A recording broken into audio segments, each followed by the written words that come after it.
तो स्टूडेंट देखते हैं इसमें रैखिक समीकरण सिस्टम ऑफ लीनियर इक्वेशन। तो इसमें समघाती और एक असमघाती ये पॉइंट लिए हैं। आप देखिए समघाती क्या बोला जाता है, होमोजीनियस रैखिक समीकरण बोला जाता है, और जो असमघाती नॉन होमोजीनियस रैखिक समीकरण बोला जाता है। ठीक, तो यहाँ पर देखें जो समघाती होता है ना वो किस तरीके से समीकरण होते हैं, इस तरीके से समीकरण होते हैं। जैसे मान लेते हैं कोई एग्जाम्पल ले लेते हैं इस तरीके से, जैसे 2x + 5y + 9z = 0। ठीक, तो ये क्या होते हैं, ये समघाती समीकरण होते हैं। जैसे 3x + 5y + 1z के लिए ले लो। ठीक, या आप ले सकते हो x + y + z। ये क्या है, ये समघाती समीकरण है जिसमें d मतलब ये d बराबर क्या हो जाए 0 हो।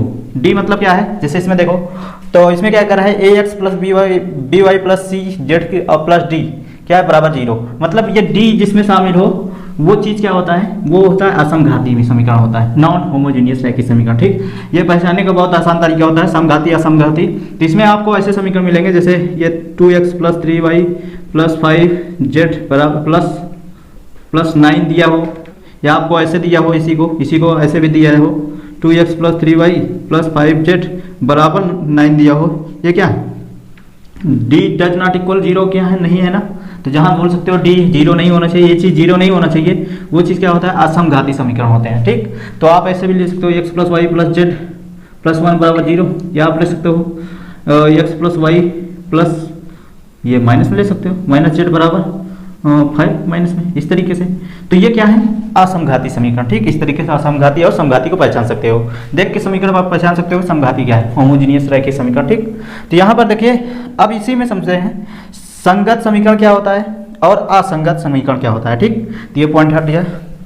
तो यहाँ पर देखिए कोसिस्टेंट इसे बोलते हैं कोसिस्टेंट, और इसे बोलते हैं इनकोसिस्टेंट। ठीक, तो यहाँ पर देखते हैं कोसिस्टेंट और इनकोसिस्टेंट क्या है, पहले इसको समझते हैं। तो जो संगत समीकरण होते हैं वो क्या होते हैं, अद्वितीय हल होते हैं, और ये यूनिक सॉल्यूशन होते हैं जिनका सिर्फ एक ही हल होता है, और एक से अधिक हल या अनंत हो सकते हैं। ठीक, तो इसमें देखिए समीकरण के आधार पर समझते हैं किस तरीके से समीकरण मिलेंगे आपको। जैसे मान लेते हैं अद्वितीय हल, जैसे x + y = 5 दिया है, और अगला दिया है 3x - y = 9 दिया है। तो यहाँ पर देखिए इन समीकरण को जब हल करोगे ना तो x y का वैल्यू कुछ आएगा, तो वो चीज़ क्या होता है, वो चीज़ होता है यूनिक हल, इसे बोलते हैं अद्वितीय हल।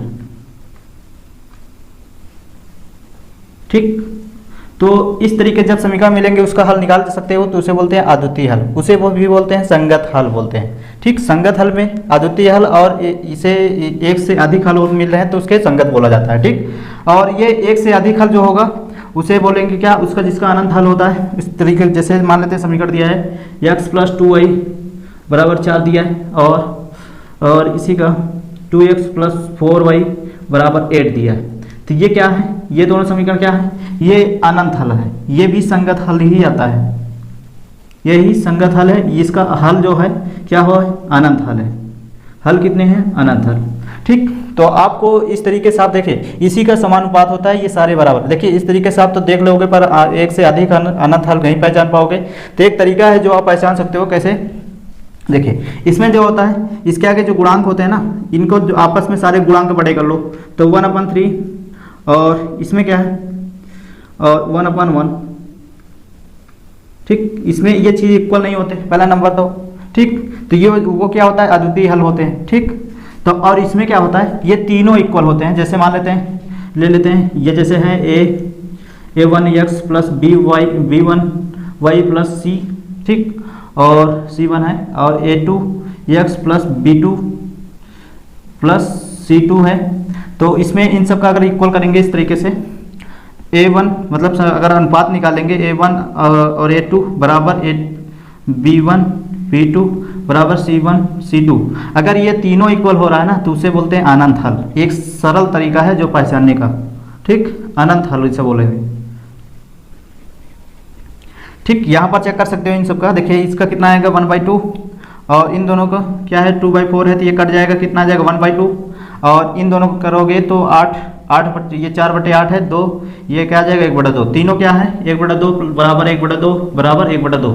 ठीक, ये सब क्या है, ये सब क्या है, ये अनंत हल है। ठीक, इस तरीके समीकरण क्या है अनंत हल। ठीक, तो यहाँ पर देखिए संगत हल में एक अनंत हल आ जाता है या अद्वितीय हल होता है। जिनका एक ही हल होता है, जिनका एक ही मान होता है वो अद्वितीय हल, यूनिक हल बोला जाता है। जिनका एक से अधिक हल होता है वो अनंत हल बोला जाता है। ठीक, तो इसको आप अगर निकालोगे ना, इसका डिटर्मिनेंट निकालोगे तो इसका डिटर्मिनेंट 0 हो जाएगा। आप चेक कर सकते हो डिटर्मिनेंट। देखिए जब भी इसको अवयव में लिखोगे तो इसका डिटर्मिनेंट क्या आता है, 0 आता है। ठीक, अब देखिए इसमें इसका जो अगर ये जो हल होता है ना, ये हमेशा ग्राफ विधि से होता है। ग्राफ विधि में आगे इसका ग्राफ जो होगा इस तरीके जाएगा, इसी का ग्राफ इसी के ऊपर लाइन जाता है। सेम मतलब संपाती होते हैं, एक दूसरे के एक ही दूसरे पे लाइन जाते हैं, मतलब एक दूसरे पे इसी लाइन होते हैं। ठीक, तो इसमें क्या होता है, इनका इंटरसेप्ट होता है, मतलब आपस में प्रतिच्छेद करता है, कहीं एक ही पॉइंट पे इसका हल मिलता है। ठीक, इसमें जो होते हैं संपाती में जो होते हैं एक के ऊपर एक, मतलब ऐसे लाइन जाएगा, कई लाइन जाएगा, तो उसमें क्या होगा, अनंत हल मिलेंगे कि नहीं, जगह जगह क्या होंगे, अनंत हल वो होते हैं। ठीक, आप ग्राफ खींच के इसको देख सकते हो,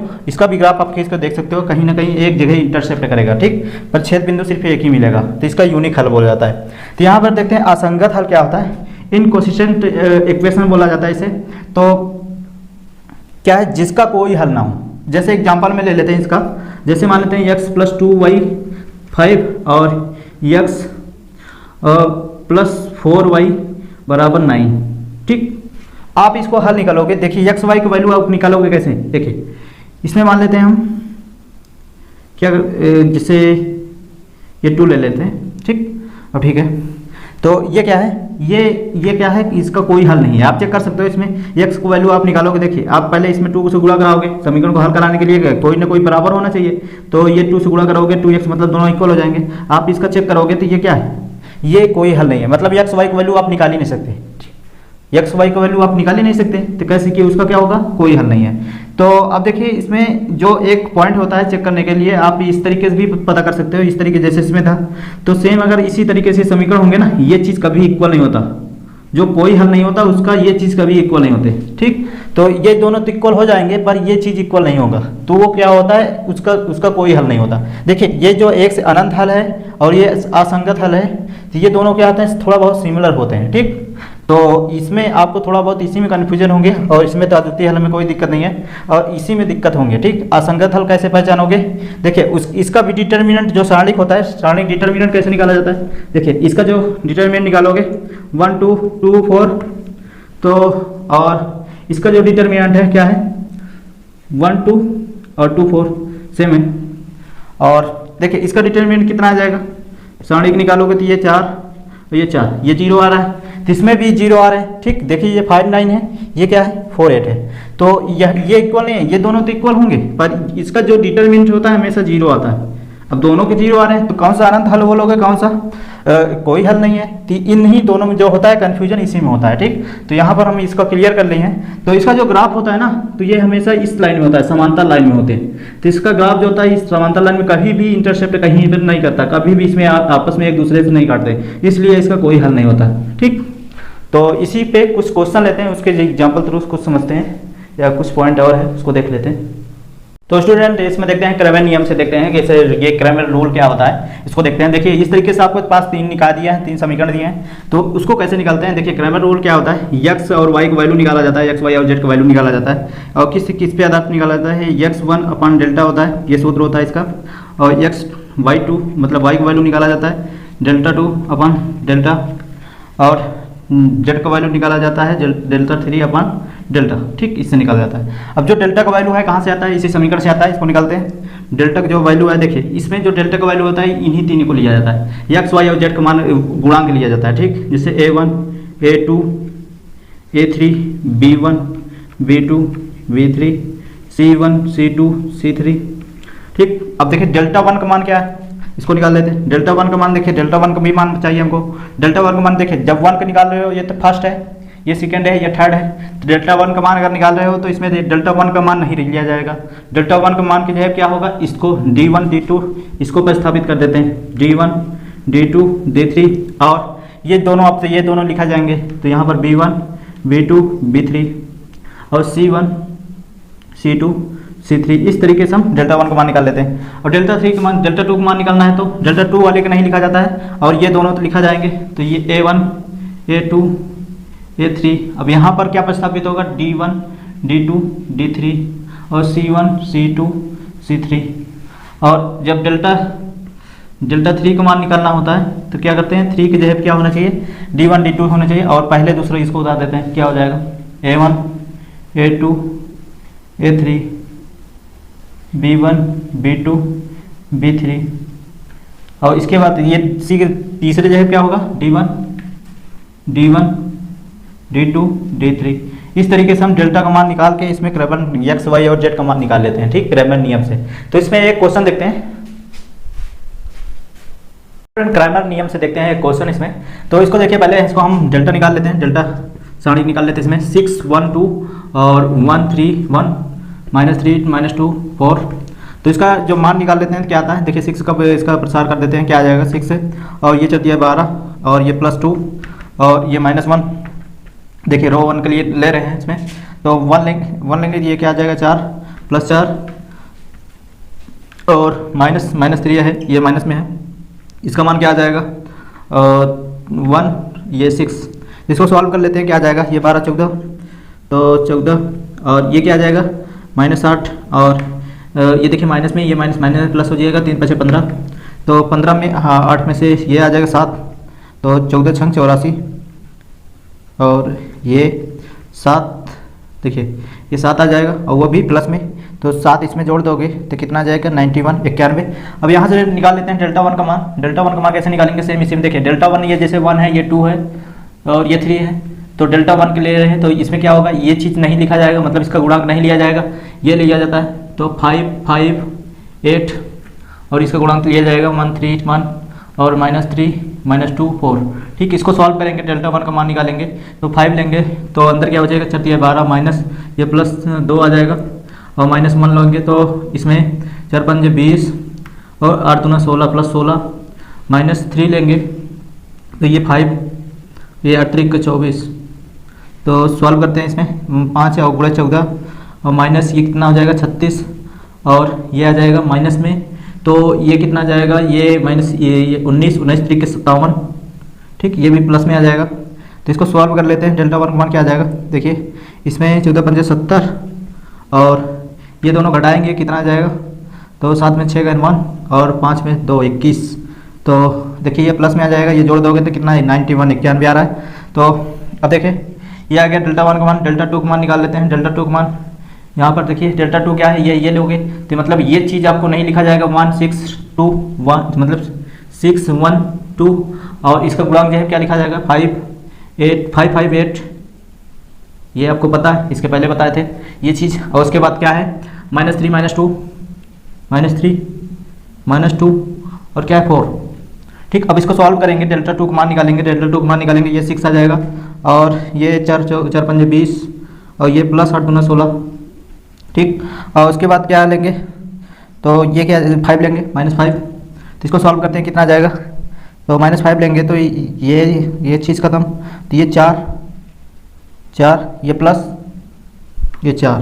ठीक, और माइनस से 3 लेंगे तो ये कौन सा मान आ जाएगा, -3 लेंगे तो 8 और ये 2 5 10। ठीक, तो यहाँ पर देखिए इसको सॉल्व करते हैं, क्या आ जाएगा, तो ये आ जाएगा 36 6 × 36 और ये 5 40 और ये दोनों देखिए 3 दूनी 6 -6 प्लस में 6 आ जाएगा, इसमें घट जाएगा तो ये 36 छक्का कितना आ जाएगा, तो 6 6 36 80, ये 216 और ये आ जाएगा 34। इन दोनों घटा दोगे -34 आ जाएगा, इसमें घटा दोगे तो 182 आ जाएगा। ठीक, और डेल्टा 3 का मान निकाल लेते हैं। डेल्टा 3 इसमें कौन सा है, ये देखिए डेल्टा 3 की जगह पे हम क्या करेंगे, वहाँ पर हम क्या रखेंगे 5 5 8 रखेंगे और ये दोनों गुणांक रहेंगे, तो यहाँ पर 6 6 1 2 1 3 1 और क्या है 5 5 8। अब इसका मान निकाल लेंगे, डेल्टा 3 का मान प्रसार करके 6 लेंगे, ये 8 3 24 और माइनस ये 5 और -1, इसको सॉल्व करेंगे तो ये 8 माइनस 2 10 और माइनस देखिए -5 लेंगे, देखिए -5 नहीं, ये तो 5 प्लस में होगा ना, विकर्ण में है, तो ये चीज़ कितना है 1 और 3 दोनों 6।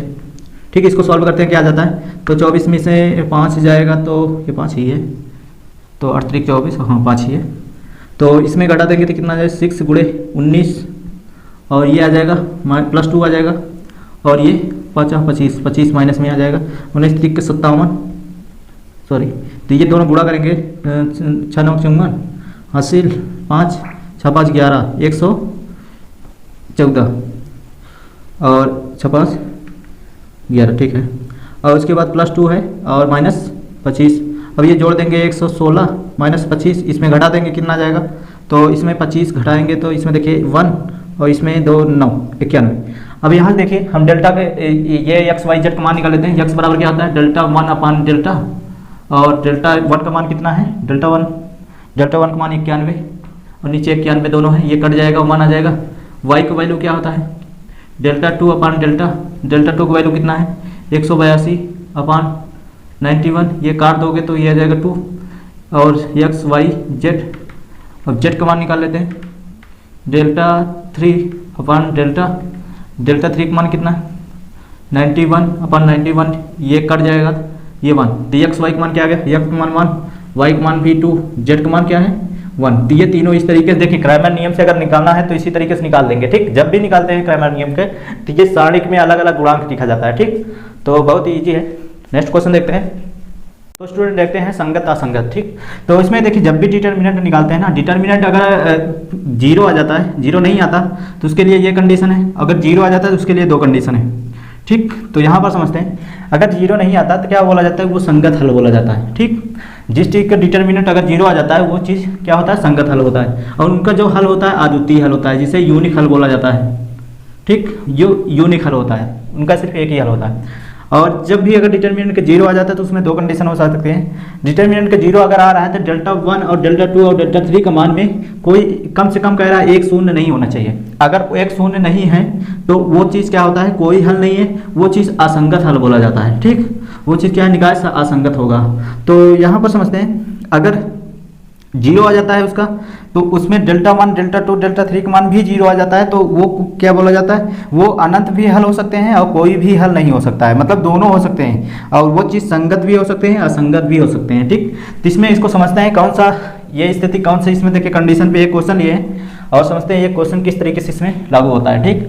तो इसमें समझते हैं, इसमें दिया है 3 समीकरण दिए हैं, वो भी कह रहा है कि इसमें वो जो निकाय है जो असंगत है, चेक करते हैं ये असंगत है कि नहीं। असंगत होने के लिए क्या होना चाहिए, ये कंडीशन लागू होनी चाहिए, इन तीनों में से कोई कम से कम 1 शून्य, इस कम से कम मतलब होता है कि 1 शून्य, या तो 1 भी ना शून्य हो, या तो 1 शून्य हो, या 2 शून्य हो, ठीक। मतलब तीनों शून्य नहीं होने चाहिए, ठीक। यहाँ पर देखते हैं, इसमें पहले डेल्टा का मान निकाल देते हैं। डेल्टा आप निकालना सीखे हैं तो इसका जो होता है गुणांक लिखा जाता है 1 2 4 और -3 1 5 हो जाता है, ये चीज़ है गुणांक वाई वाई के, तो ये है x, ये y है, सॉरी। और यहाँ पर समझते हैं ये 2 और -3 और क्या है 1, ठीक।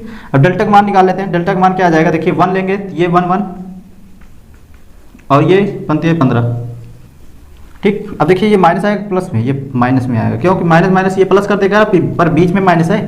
अब देखिए -2 लेंगे तो ये माइनस पहले से होता है तो ये +3 हो जाएगा, -3, ये -3 ले रहे हैं तो +3 हो जाएगा, तो ये खत्म क्या हो जाएगा, ये 2 और ये 12 + 12, और यहाँ +2 लेंगे तो क्या आ जाएगा, 5 दूना 10 -10 माइनस ये 4 आ जाएगा। अब इसको सॉल्व करते हैं, ये कितना आ जाएगा -14 और ये कितना हो जाएगा, तो ये 14 14 3 के 42, और ये सॉल्व करते हैं तो ये 14 14 दूनी 28 -28, ठीक। ये माइनस में आएगा, ये माइनस कर देगा, और ये दोनों जुड़ जाएंगे तो ये ये 42 हो जाएगा, ये माइनस जोड़ देंगे तो ये +42, ये कट के आ रहे हैं 0, तो मतलब डेल्टा का मान क्या आ रहा है 0। अब इन दोनों कंडीशन में आप चेक करोगे कौन सा। अब क्या करेंगे, इसके लिए आप डेल्टा 1 डेल्टा 2 डेल्टा 3 का मान चेक करना पड़ेगा, तो यहाँ पर निकाल लेते हैं। अब यहाँ पर अगर मान लेते हैं डेल्टा का मान 0 नहीं होता तो क्या बोलते हैं, इसको संगत हल बोलते हैं। इसका कोई मतलब ये हल जो होगा अद्वितीय होगा, यूनिक होगा, ठीक। तो यहाँ पर मान जैसे 0 मतलब जैसे ये है 0 नहीं है, मतलब जैसे -7 हो गया, 4 हो गया, 5 हो गया, कुछ भी हो, ठीक, कोई भी हो सकता है, पर 0 नहीं होना चाहिए, तब वो संगत हल होता है। तो यहाँ पर देखते हैं डेल्टा 1 का मान हम निकाल लेते हैं। डेल्टा 1 कैसे निकालते हैं, देखिए डेल्टा 1 से क्या होता है, ये चीज़ इसका गुणांक नहीं लिखा जाता, उसके लिए क्या लिखते हैं d1 d2 ये लिखते हैं, तो मतलब 4 -2 5 लेंगे और -3 1 -5 और 2 -3 ये 1। अब इसको सॉल्व करते हैं, ये डेल्टा 1 का मान क्या आता है, ठीक। अब देखिए 4 को लगे तो 4 क्या आ जाएगा, ये 1, ये -50, ये दोनों प्लस हो जाएगा पर बीच में माइनस होता है, ठीक। ये -+3 लेंगे तो क्या आ जाएगा, ये खत्म, ये खत्म, ये -2 और ये पंक्तियाँ 15 + 15, ठीक। अब इसको सॉल्व करते हैं, लास्ट वाला क्या है 2, जब +2 लेंगे तो ये 5 दूना 10 और ये 5, ठीक। ये माइनस प्लस कर देगा। इसको सॉल्व कर लेते हैं, क्या आता है, ये -14 और 14 चौके 56, ये -56 आ रहा है और ये आ जाएगा 13 और 13 3 39 और ये आ जाएगा 10। अब ये जोड़ दोगे तो -56 + 49, ये घट जाएगा तो -7। अब -7 ये क्या आ रहा है, 0 नहीं आ रहा, तो ये कंडीशन कौन सा लागू हो रहा है, ये, ठीक। इसमें कह रहा है कम से कम एक शून्य नहीं है। अब कम से कम देखिए Δ1 का मान क्या है, शून्य नहीं है, तो यही लागू हो रहा है। इसमें क्या कहता है कि तीनों शून्य होना चाहिए, ठीक। इसमें तीनों शून्य होना चाहिए, तभी तो ये अनंत हल हो सकता है और कोई भी हल नहीं, मतलब ये चीज़ दोनों कंडीशन ये लागू करता है, ठीक। तो उस स्थिति में संगत हल हो सकते हैं, संगत भी हल हो सकते हैं, ठीक। तो यहाँ पर ये कंडीशन बता रहा है, तो इसको क्या करेंगे, इसमें लिखेंगे आप Δ1, Δ2, Δ3 आप चेक करने की जरूरत ही नहीं, क्योंकि ये कह रहा है कम से कम एक शून्य नहीं है, ठीक। अब ये दोनों शून्य भी हो जाए तब भी यही होगा, ठीक। शून्य नहीं हो रहा है तब भी यही होगा, तो इसको क्या करते हैं, तो यहाँ पर लिखते हैं अतः क्या है, निकाय असंगत हल है, ठीक। तो इस तरीके के क्वेश्चन लगाते हैं और इसी तरीके से ये जो पॉइंट दिए हैं इसको क्लियर करते हैं। तो यहाँ पर देखिए अब एक क्वेश्चन और ले लेते हैं जिसमें तीनों 0 होते हैं, ठीक। तो उसके लिए क्या करते हैं, हल करते हैं। नेक्स्ट क्वेश्चन देखते हैं। तो स्टूडेंट इस समीकरण को हल करते हैं, देखिए इससे क्या होता है, इसमें संगत होते हैं कि असंगत होते हैं। तो यहाँ पर डेल्टा में पहले निकाल लेते हैं, डेल्टा का मान इसमें देखिए 2 4 2 -1 -2 -1 और 3 6 3 ले लेंगे तो ये क्या आ जाएगा, डिटर्मिनेंट। अब इसका डिटर्मिनेंट मान निकाल लेते हैं, तो इसमें क्या आ जाएगा, तो इसमें देखिए 2, तो एक काम करते हैं, ये दोनों क्या है, सेम है ना, रो 1 बराबर रो 2। अब देखिए आप भी डिटर्मिनेंट का प्रॉपर्टी में पढ़े हो, कोई भी दो रो या दो कॉलम क्या होते हैं, सेम होते हैं, उनका वैल्यू क्या आता है 0। तो आप ऐसे भी 0 कर सकते हो, आप ये इसका वैल्यू भी निकाल सकते हो, निकाल लो। अगर वैल्यू निकालना चाहते हो तो इसका मान देखिए वैसे 0 आ रहे हैं, चेक कर सकते हो। 2 ले रहे हो तो इसमें क्या आ जाएगा, -6 और इसमें +6, ठीक।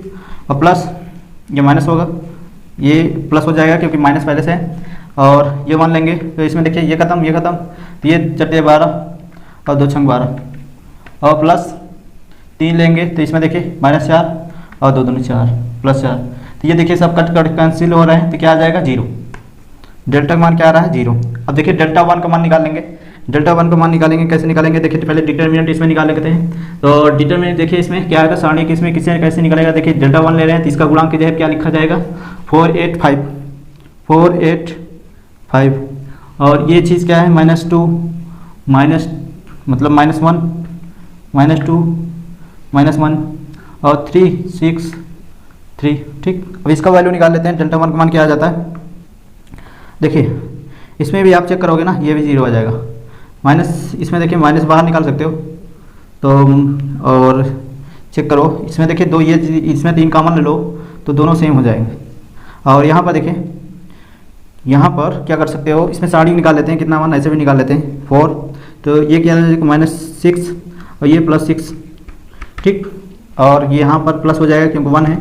अब देखिए ये खत्म, ये खत्म, 38 24 माइनस 38 24, ये 5 छंग 30, यही आएगा। तो और आगे क्या है, 3 लेंगे +3 लेंगे तो क्या आ जाएगा -8 और ये क्या है 5 दूना 10 +10। अब इसको सॉल्व करते हैं, क्या आ जाएगा, ये 0 आ जाएगा और ये आ जाएगा -6। अब देखिए इसमें 2 आ जाएगा, 2 3 6, ये क्या आ रहा है 0, तो Δ1 का मान भी 0 आ रहा। अब Δ2 का मान निकाल लेते हैं, Δ2 ये इसके जगह क्या रखा जाएगा, 4 8 5 लिखा जाएगा, ये 2 4 2, ठीक। उसके बाद यहाँ पर 4 8 5, उसके बाद थर्ड क्या आ जाएगा 3 6 3, ठीक। अब इसका डिटर्मिनेंट निकालेंगे, क्या आ जाएगा, डिटर्मिनेंट 2। अब देखिए 2 लेंगे तो इसमें क्या आ जाएगा, ये 38 24 5 छंग 30, ठीक। और प्लस 4 लेंगे और इसमें क्या आ जाएगा, 4 12 -2 छंग 12 और +3 लेंगे तो इसमें क्या आ जाएगा, तो 5 20 8 दूना 16। सॉल्व करते हैं इसको, ये 0 आ जाएगा।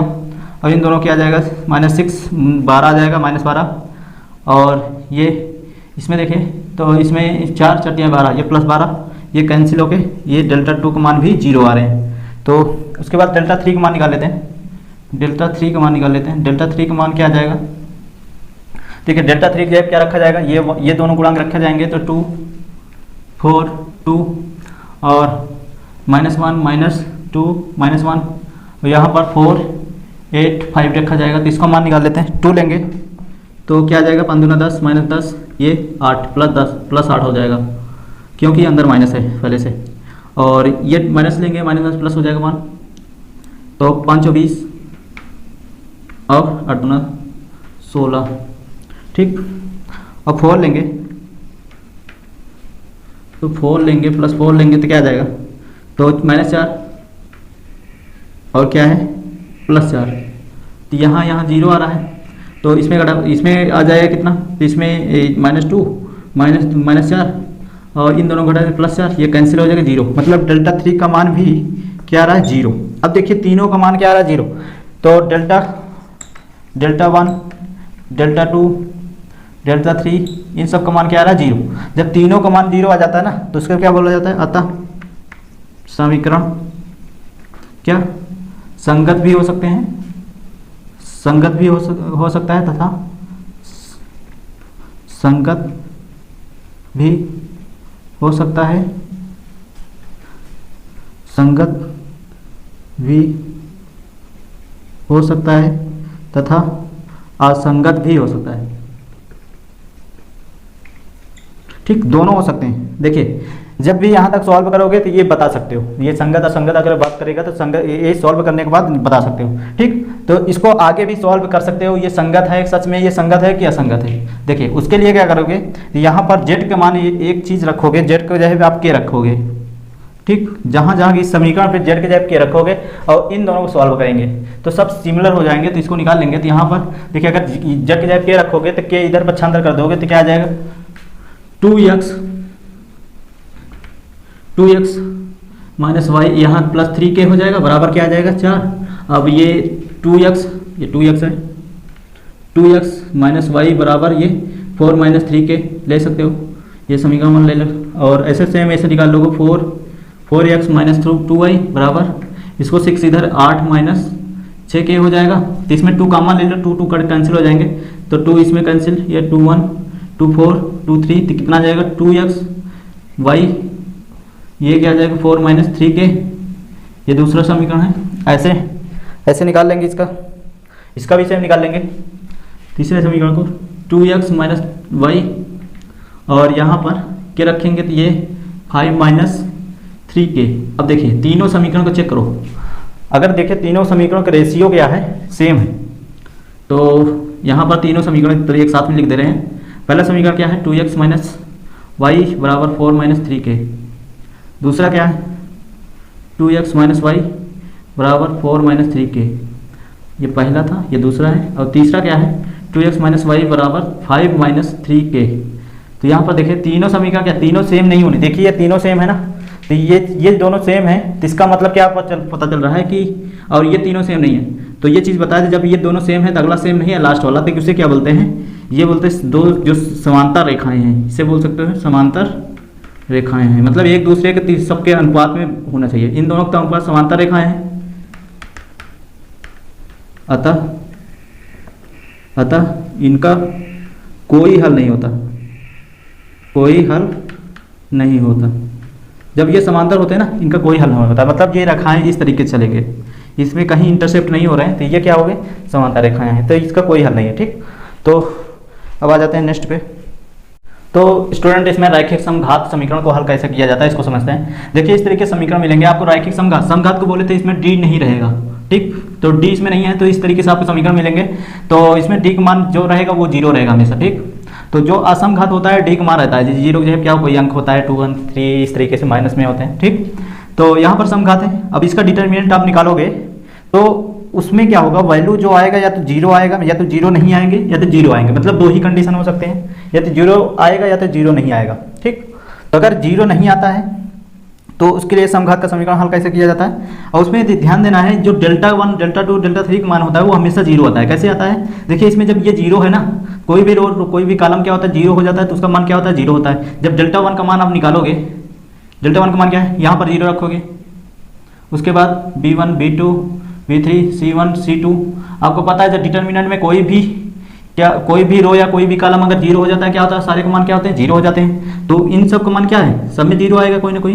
तो इस तरीके से में ये चीज़ जीरो हमेशा रखा जाएगा, कभी भी ये चीज़ हमेशा जीरो आएंगे। ठीक, अगर ये चीज़ जीरो आ रहे हैं, डेल्टा 1 डेल्टा 2 डेल्टा 3 जी आ रहे हैं, तो उसका जो एक्स वाई और जेड का मान आते हैं वो भी जीरो आते हैं। ठीक, तो उस स्थिति में उसका नाम दिया है ट्रिवियल हल। इसे ट्रिवियल सोल्यूशन भी बोला जाता है, जिसे शून्य हल भी बोला जाता है। ठीक, तो इस जैसे जीरो नहीं है तो उसको अद्वितीय हल बोला जाता है। ये तो क्लियर है, इसके पहले पढ़ चुके हो। तो जीरो नहीं आता है, अद्वितीय हल होता है, जो एक्स वाई जेड का वैल्यू होता है वो हमेशा जीरो आएगा। ठीक, तो इस तरीके से ये ट्रिवियल सोल्यूशन बोला जाता है। ठीक, तो यहाँ पर देखिए अगर जीरो आ जाता है, अगर जीरो आ जाता है तो उस समीकरण को क्या बोला जाता है, अनंत हल बोला जाता है। ठीक, अगर इसका डिटर्मिनेंट जीरो आ जाता है तो अनंत हल हो जाता है, क्योंकि तीनों जीरो हो जाते हैं। ऐसे समझो इसका मान क्या हो जीरो, और इसके पहले भी निकाले थे डेल्टा 1 डेल्टा 2 डेल्टा 3, ये तीनों जीरो हो जाते हैं। तो उसके लिए देखिए उसमें दोनों हो जाते थे ना, क्या होते थे कि इसके पहले जो कंडीशन आप पढ़े थे कि तीनों जब जीरो हो जाते हैं, मतलब ये तो तीनों और उसका भी जब चारों जीरो हो जाते थे तो उसमें संगत असंगत हल होता था, उसमें जेड बराबर मान के किए थे। वही चीज़ यहाँ पर कह रहा है कि जेड जब ये जीरो हो जाता है तो वो अनंत हल होते हैं और नॉन ट्रिवियल सोल्यूशन बोला जाता है, अशून्य हल बोला जाता है। ठीक, तो इसे ज्ञात करने के लिए आपको जेड बराबर की एक वैल्यू रखा जाता है। तो उसमें इस एक क्वेश्चन में रखे थे, आपको देखे थे आप लोग खुद ही। तो उसमें अगर तो यहाँ पर देखें इसको यक्स एवं वाई को, मतलब यक्स वाई के पदों में लिखा जाता है। उसके बाद जब उस पदों में लिखने के बाद पहले मान रखते हैं, समीकरण को हल करते हैं। तो उसमें इस तरीके से हम 1 2 3 रख के अलग अलग समीकरण का अनंत मान या अनंत हल निकाल सकते हैं। ठीक, तो यहाँ पर अनंत हल नहीं निकालना है, आपको सिर्फ ज़्यादा से ज़्यादा आपको यहीं पर बता देना है, एक दो हल निकाल के आपके सिर्फ बता देना है ये अनंत हल है। ठीक, तो यहाँ पर देखिए इस पे क्वेश्चन लिए हैं, यहाँ पर इस क्वेश्चन को समझते हैं ये हल क्या है, कौन सा है हल है, ये है कि वो है, इसको देखते हैं। ये पहले तो नंबर कौन सा है, समघाती है। ठीक, तो इसमें समघाती के लिए इसमें पहले डिटर्मिनेंट निकालेंगे। डिटर्मिनेंट इसमें क्या है 2 1 2 और 3 1 -1 4 1 3। ठीक, इसका डिटर्मिनेंट मान निकालते हैं, ये चेक करते हैं है क्या 0 नॉट की 0 है, इसमें चेक करते हैं। तो 2 लेंगे तो 3 ये +1 हो जाएगा, -3 लेंगे तो क्या आ जाएगा ये 3 और ये 2। ठीक, और 4 लेंगे तो क्या आ जाएगा ये -1 और ये -2। सॉल्व करते हैं तो ये कितना आ जाएगा 4 2 8 और ये आ जाएगा 3 ही आएगा और प्लस ये माइनस, तो 4 12 -12। ठीक, देखिए ये कितना आ जाएगा 12 3 15, 15 में से 8 गए 7, -7 आ जाएगा। अब -7 क्या है, जीरो के नहीं इक्वल नहीं है, तो ये कौन सा कंडीशन, ये कंडीशन क्या है समघाती ये समीकरण है, जिसे बोल सकते हैं ये क्या है, ये अद्वितीय हल है। ठीक, जब अद्वितीय हल है तो इसमें एक्स वाई जेड का मान क्या हमें हमेशा आएगा, एक्स का मान 0, वाई का मान भी 0, जेड का मान भी 0, ये तो हमेशा आएंगे। अब इस सोल्यूशन को क्या बोलते हैं, इस सोल्यूशन को क्या बोलते हैं ट्रिवियल सोल्यूशन। ठीक, तो स्टूडेंट इस तरीके से हम कोई भी क्वेश्चन को फाइंड कर सकते हैं, ऐसे निकाल सकते हैं। तो यहाँ से आपका इसमें कंसेप्ट क्लियर है। अब कुछ क्वेश्चन देखते हैं इस पर।